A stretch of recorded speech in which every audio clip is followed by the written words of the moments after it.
Students, I hope you all are doing well. In the last lecture, we have studied about the erythrocytes. Erythrocytes means RBCs. Now we will study about the leukocytes and the platelets.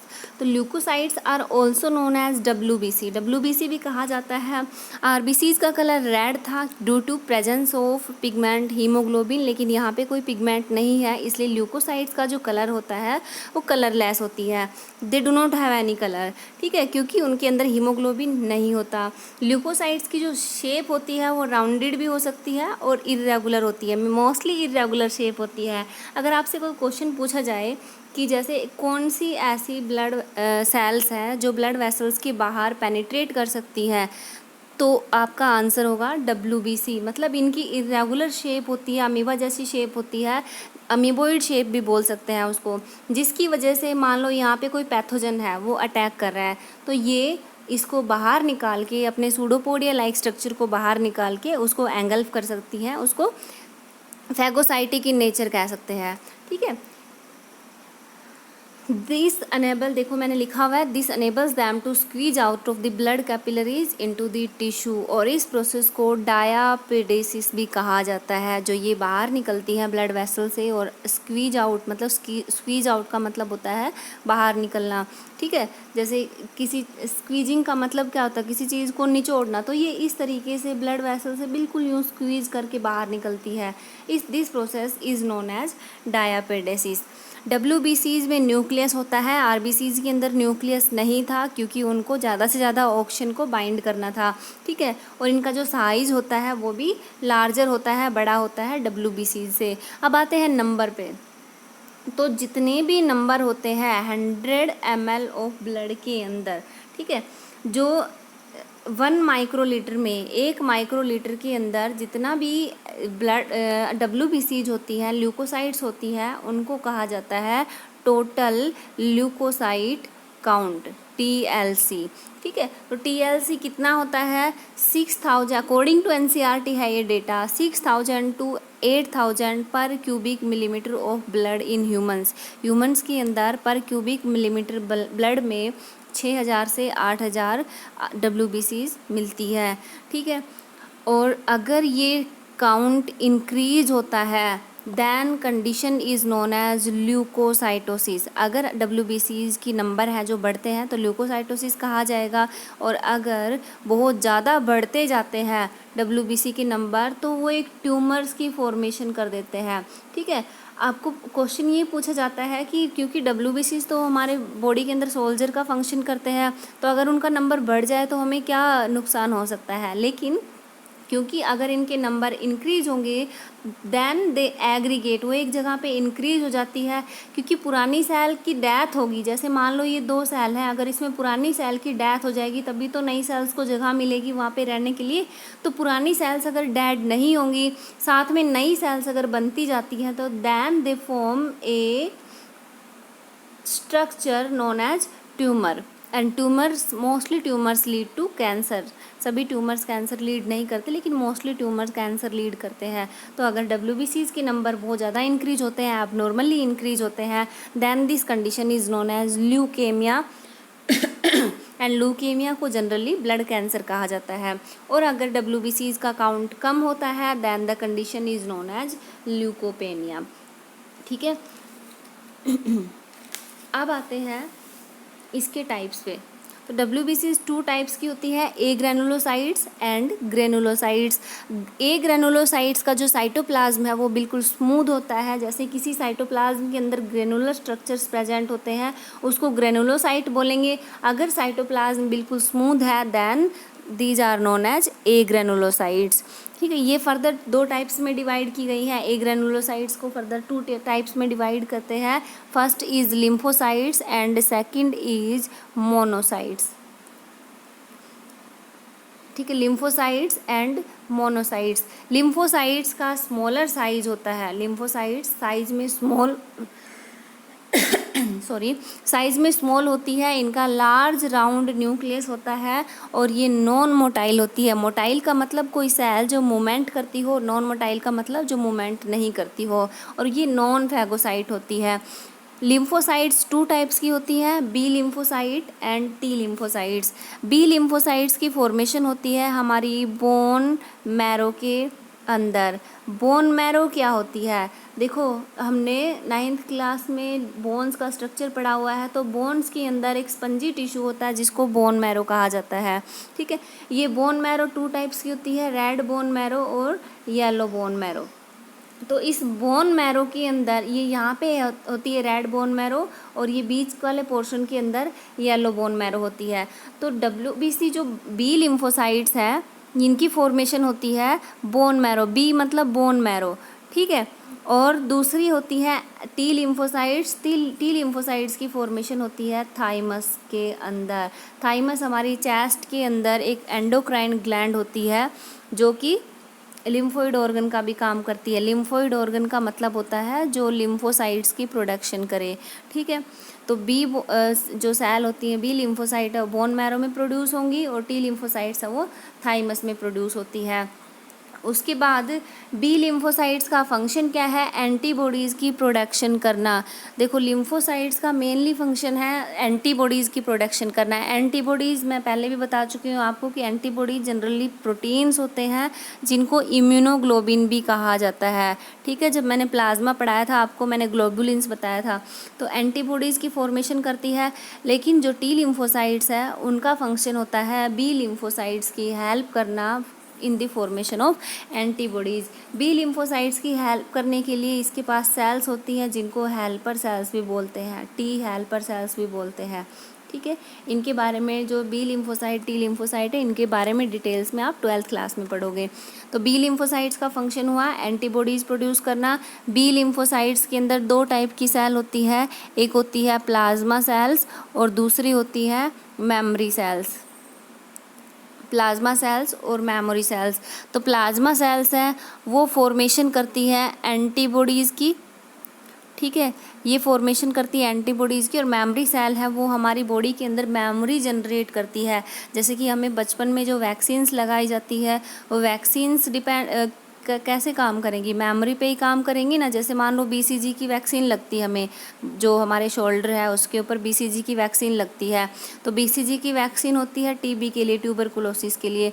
तो अगर future में कभी हमें TB का मिक्सोबैक्टीरिया tuberculosis, Mycobacterium tuberculosis bacteria कभी भी infect करता है, तो हमारी बॉडी के अंदर उसकी इम्यूनिटी पहले से ही है, क्योंकि हमें बचपन में दवाइयाँ दे दी गई थी, वैक्सीन दे दी गई थी, ठीक है। तो ऐसे जो प्लाज्मा सेल है वो एंटीबॉडी प्रोड्यूस करेंगी, और मेमोरी सेल है मेमोरी जनरेट करती है। और टी लिम्फोसाइट्स का फंक्शन होगा हेल्प करना बी लिम्फोसाइट्स को फॉर्मेशन करने में, एंटीबॉडीज़ की फॉर्मेशन करने में। नेक्स्ट आते हैं सेकंड टाइप, मोनोसाइट्स। मोनोसाइट सबसे लार्जेस्ट होती हैं। लार्जेस्ट मतलब सबसे बड़ा साइज होता है सारी ल्यूकोसाइट्स के अंदर। ये मोटाइल होती है, मतलब मूवमेंट करती है। ये फैगोसाइटिक इन नेचर होती हैं। फैगोसाइटिक का मतलब होता है किसी चीज़ को खाना, सेल ईटिंग जिसको बोलते हैं, मतलब कि पैथोजेंस को ही खाती हैं, ठीक है। Angle bacteria and cellular debris. Cellular debris का मतलब है जो सेल्स अगर मान लो डैमेज हो जाती है कोई सेल, तो फिर हमारी बॉडी से तो यूँ तो है नहीं कि हम वॉमिट कर देते हैं और बाहर निकल जाती है। हमारी बॉडी के अंदर ही एक प्रोसीजर होता है जिसको बोला जाता है एपोप्टोसिस, ठीक है। एपोप्टोसिस का मतलब होता है सेल डेथ, ठीक है। तो जो सेलुलर डेब्रिस है उसको डिजनरेट करने का फंक्शन हो गया मोनोसाइट्स का by the process of apoptosis, cell को ख़त्म कर देना। सेकंड है ग्रेनुलोसाइट्स। ग्रेनुलोसाइट्स खत्म हो चुकी है, अब आती है ग्रेनुलोसाइट्स। ग्रेनुलोसाइट्स का जो साइटोप्लाज्म होता है वो ग्रेनुलर होता है, और इनका जो न्यूक्लियस होता है वो इर्रेगुलर होता है, ये लोब्ड होता है। लोब्ड का मतलब जैसे एक तो ये वाला सर्कुलर न्यूक्लियस होता है, राउंड न्यूक्लियस होता है। और अगर किसी न्यूक्लियस की ऐसी शेप हो, मतलब ये 2 लोब्स में बटा हुआ है, अगर ऐसी हो तो ये 3 लोब्स में बटा हुआ है, तो या तो इसका जो न्यूक्लियस है वो इर्रेगुलर शेप होगा या फिर लोब्ड होगा, ठीक है। उसके बाद ग्रेनुलोसाइट है, उनको फर्दर 3 टाइप्स में डिवाइड किया जाता है। सबसे पहली है इओसिनोफिल्स। इसको आप ऐसे याद कर सकते हो, एसिडोफिल्स, बेसोफिल्स एंड न्यूट्रोफिल्स। क्योंकि आप केमिस्ट्री में एसिड बेस और सोल्ट पढ़ते हो ना, तो सोल्ट है वो न्यूट्रल होते हैं, तो एसिड बेस और न्यूट्रल, ठीक है। तो इओसिनोफिल्स एसिडोफिल्स भी कहा जाता है, क्योंकि ये एसिडिक स्टेन लेती है। ये वाली जो सेल्स होती हैं WBCs होती हैं, दे टेक एसिडिक स्टेन, और एसिडिक स्टेन का नाम है इयोसिन। इनका जो न्यूक्लियस है वो 2 लोब्ड होता है। 2 लोब्ड मैंने अभी बताया था आपको इस तरीके का, ये 2 लोब्स बनी है, एक लोब ये वाली और एक लोब ये वाली, ठीक है। इनके साइटोप्लाज्म के अंदर दानेदार ग्रेन्यूल्स बने होते हैं। अब देखो इनका नंबर इंक्रीज कब होता है? एलर्जिक कंडीशंस में। एलर्जिक कंडीशन मतलब इन्फ्लामेटरी कंडीशंस में इनका नंबर इंक्रीज होता है, ठीक है। इन्फ्लामेशन क्या होता है? जैसे मान लो हमें कोई भी एलर्जी होती है या फिर कहीं पे भी चोट लगती है, तो जो साइन होते हैं ना, जिसमें हमें रेडनेस हो जाती है, स्वेलिंग हो जाती है, तो ये सब इन्फ्लामेशन होते हैं। Next we come to basophils. तो बेसोफिल जो होते हैं वो उनका जो न्यूक्लियस होता है वो 3 लोब्ड होता है, ठीक है। They have 3 lobed nucleus. ऐसे एसिडोफिल्स का 2 लोब्ड न्यूक्लियस था, यहाँ पे 3 लोब्ड न्यूक्लियस है। दे टेक, सॉरी यहाँ पे करेक्ट कर लेना आप लोग, यहाँ पे बेसिक स्टेन आएगा। ऐसे ओहो, ये बेसिक भी लिखा है मैंने, एसिडी को भी लिख दिया, ये बाई मिस्टेक लिख दिया, ठीक है। ये बेसिक स्टेन लेती है, और बेसिक स्टेन कौन सा? मिथाइलिन ब्लू, ठीक है। ये रिलीज क्या करती है? ये रिलीज करती है हिपेरिन। हिपेरिन एंटीकोएगुलेंट है, मतलब कि ब्लड की क्लोटिंग को रोकता है। ब्लड क्लोटिंग को रोकने का बेनिफिट ये है ताकि हमारी बॉडी के अंदर जो ब्लड वेसल्स हैं उनमें ब्लड की सप्लाई कंटिन्यू और बहुत अच्छे से हो सके, ठीक है। जब कभी भी किसी बंदे का, किसी भी पर्सन का ब्लड ट्रांसफ्यूजन किया जाता है, या फिर डायलाइसिस का ही प्रोसेस देख लेते हैं। जब डायलाइसिस का प्रोसेस किया जाता है, मैंने 10th क्लास में भी आपको कराया था, तो उसमें जैसे एक पर्सन की एक ब्लड वेसल से ब्लड को लिया जाता है और दूसरी ब्लड वेसल से उसकी बॉडी के अंदर डाला जाता है, तो ब्लड वेसल से लेने के बाद उसके अंदर हिपेरिन मिलाया जाता है ताकि उस ब्लड की क्लोटिंग ख़त्म हो जाए। उसके बाद डायलाइजिंग सॉल्यूशन में उसका डायलिसिस करने के बाद वापसी से जब उसकी बॉडी में डाला जाता है, तब उसके अंदर एंटी हिपेरिन मिलाया जाता है ताकि ब्लड थोड़ा सा कोगुलेट करे, ठीक है। फिर उसके बाद ये सीरोटोनिन रिलीज़ करता है, जो कि न्यूरोट्रांसमीटर होता है। न्यूरोट्रांसमीटर्स का फंक्शन क्या है? जैसे न्यूरॉन्स के अंदर जो एंड बल्ब होती है, ठीक है, इसके अंदर ये न्यूरोट्रांसमीटर वेसिकल्स होती है जो कि न्यूरोट्रांसमीटर्स को कैरी करती है। अब ये जो न्यूरोट्रांसमीटर है ये इन्फॉर्मेशन को एक पार्ट से दूसरे पार्ट में ले जाने में हेल्प करते हैं। Next is histamine. Histamine is also involve in inflammatory reaction. Inflammatory reaction मैंने आपको पहले ही बता दिया अभी कि एलर्जिक कंडीशन जो होती हैं जिसमें रेडनेस, स्वेलिंग वगैरह जो हो जाती है, वो सब इन्फ्लामेटरी रिएक्शंस होती है, तो उनके अंदर ये रिलीज होती है, ठीक है। तो ये सबसे कम पाई जाती है। They are the least of all leukocyte. Monocyte सबसे लार्जेस्ट थी, मोनोसाइट्स आर दी लार्जेस्ट, और जो बेसोफिल्स है दे आर दी लीस्ट, सबसे कम पाई जाती है, ठीक है। नेक्स्ट है न्यूट्रोफिल्स। न्यूट्रोफिल्स जो कि न्यूट्रल होती है, मतलब वीकली लेती है, कम स्टेन लेती है, थोड़ा एसिडिक और थोड़ा बेसिक, वीकली स्टेन लेती है ये, ना ही स्ट्रॉन्गली एसिड, मतलब ऐसा नहीं है कि ये सिर्फ एसिडिक की स्टेन लेंगी, ना ऐसा है कि ना ये सिर्फ बेसिक ही स्टेन लेंगी। ये वीकली एसिडिक और बेसिक स्टेन लेती है, मतलब थोड़ा थोड़ा, ठीक है, इसलिए इनको न्यूट्रोफिल्स कहा जाता है। न्यूट्रोफिल्स सबसे ज़्यादा पाई जाने वाली ल्यूकोसाइट्स है, मतलब टोटल ल्यूकोसाइट्स के अंदर ये 60 से 65% पाई जाती है, ठीक है। इनका जो न्यूक्लियस है वो मल्टी लोब्ड होता है। इन जो न्यूट्रोफिल्स है उनका न्यूक्लियस मल्टी लोब्ड होता है, मतलब एसिडोफिल्स का 2 लोब्ड, बेसोफिल्स का 3 लोब्ड, और इनका जो न्यूक्लियस होता है वो 3 लोब्ड होता है, ठीक है। अब आते हैं इसकी फॉर्मेशन पे। ल्यूकोसाइट्स की जो फॉर्मेशन होती है उसको ल्यूकोसाइटोसिस और या ल्यूकोपोइसिस कहा जाता है। इरिथ्रोसाइट्स की फॉर्मेशन को इरिथ्रोपोइसिस कहा गया था, ठीक है। ये टर्म्स आपको याद करनी है ताकि आपको आगे भी काम आए। इरिथ्रोपोइसिस, ल्यूकोपोइसिस लर्न कर लेना आप अगर ल्यूकोसाइटोसिस लर्न ना रहे तो, ठीक है। और जो प्लेटलेट्स है उनको थ्रोम्बोसाइट्स भी बोला जाता है, तो उनकी जो फॉर्मेशन होती है उनको थ्रोम्बोपोइसिस बोला जाता है, थ्रोम्बोपोएसिस बोला जाता है। ठीक है, इनकी जो लाइफ स्पैन है, देखो ग्रेनुलोसाइट्स की जो लाइफ स्पैन होती है वो 4 से 8 घंटे होती है सर्कुलेटिंग इन ब्लड, मतलब जो ब्लड के अंदर सर्कुलेट करती है। Then they can live up to 4 to 8 hours, और अगर वो टिश्यूज़ के अंदर हैं then they can live up to 4 to 5 days. Monocytes की लाइफ है वो शॉर्ट होती है 10 to 20 आवर्स, इनकी तरह ही। ठीक है, लिम्फोसाइट्स हैं, उनकी जो लाइफ स्पैन होती है वो फ्यू डेज़ की भी हो सकती है, मंथ्स की भी हो सकती है, और इवन ईयर्स की भी हो सकती है। बट वो डिपेंड करता है कि बॉडी की जो नीड है उन सेल्स के लिए वो कैसे है। जैसे कि मैंने आपको मेमोरी सेल्स का एग्जांपल दिया था। ठीक है, मेमोरी सेल्स के बारे में बताया था, वो सालों तक रहती है, हमें बचपन में वैक्सीन लगता है लेकिन हमारी ऑलमोस्ट लाइफ टाइम तक ही रहती है, वो काफ़ी सालों तक मेमोरी रहती है। ठीक है, तो लिम्फोसाइट्स की जो लाइफ स्पैन है वो डिपेंड करता है बॉडी की नीड तक। अब आते हैं नेक्स्ट थ्रोम्बोसाइट्स। तो थ्रोम्बोसाइट्स मतलब ब्लड प्लेटलेट्स है, वो एक्चुअली में रियल सेल नहीं होती, वो एक्चुअली में सेल फ्रेगमेंट्स होते हैं। ठीक है, सेल फ्रेगमेंट्स होते हैं, और ये पता नहीं क्या लिखा गया, produced from mega karyotes. Bone marrow के अंदर स्पेशल सेल्स होती हैं मेगा कैरियोट्स, उनसे फॉर्मेशन होती है इनकी। थ्रोम्बोसाइट्स की फॉर्मेशन को थ्रोम्बोपोइसिस बोला जाता है, जैसे मैंने आपको बताया एरिथ्रोपोइसिस, ल्यूकोपोइसिस एंड थ्रोम्बोपोइसिस। इनकी जो शेप होती है राउंडेड या ओवल डिस्क लाइक हो सकती है।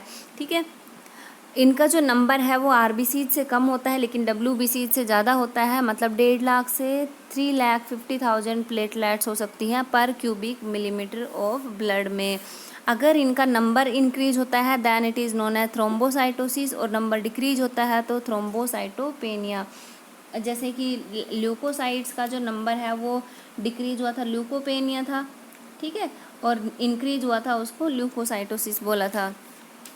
कलर जो इसका कलर पे आते हैं तो कलरलेस होती हैं। इनकी जो लाइफ स्पैन होती है वो अबाउट ए वीक, 1 वीक तक की लाइफ स्पैन हो सकती है।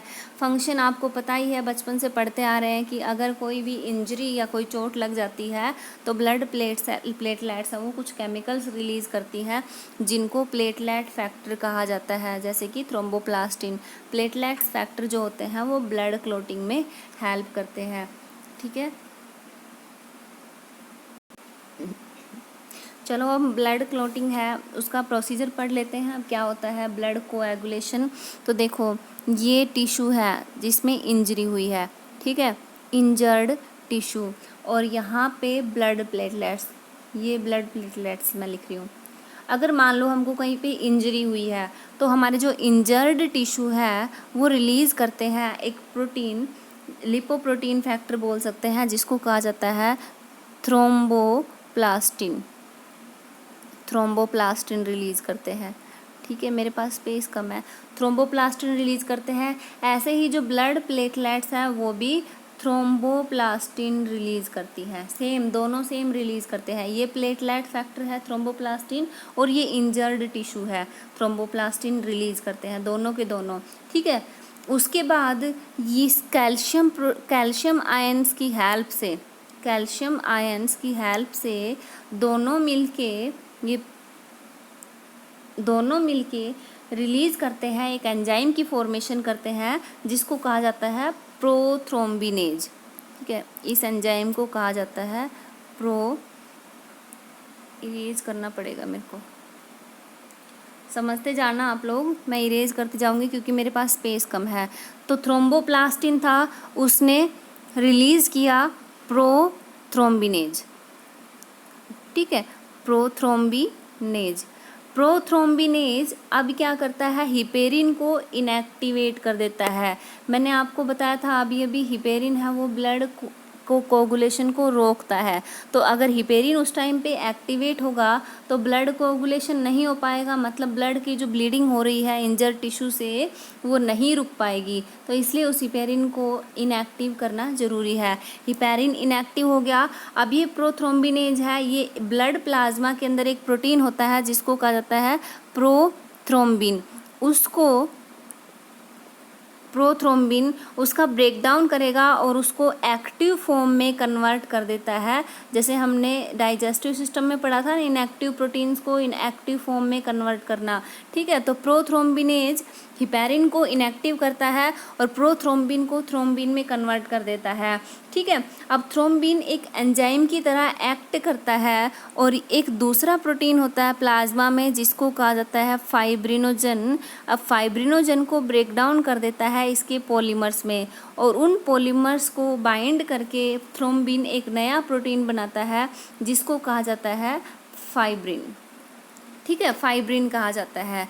क्लियर यहाँ तक। प्रोथ्रोम्बिनेज है वो हिपैरिन को इनएक्टिव करेगा। प्रोथ्रोम्बिनेज कैसे बना? इंजर्ड टिश्यू और ब्लड प्लेटलेट्स दोनों ने मिलके थ्रोम्बोप्लास्टिन बनाया। थ्रोम्बोप्लास्टिन कैल्शियम आयन के साथ मिलके प्रोथ्रोम्बिनेज बनाया। प्रोथ्रोम्बिनेज है वो एक्टिवेट करता है प्रोथ्रोम्बिन को थ्रोम्बिन में कन्वर्ट करके, और फाइब्रिन जो थ्रोम्बिन है वो फाइब्रिनोजन प्रोटीन को डिसइंटीग्रेट करता है और उसकी जो यूनिट्स बनती है उनसे फाइब्रिन की फॉर्मेशन करता है।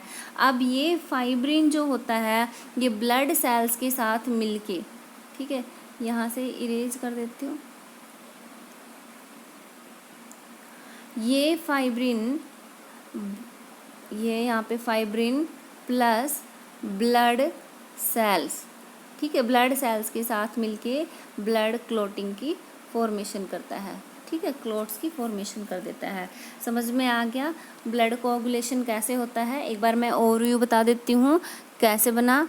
थ्रोम्बोप्लास्टिन, ठीक है,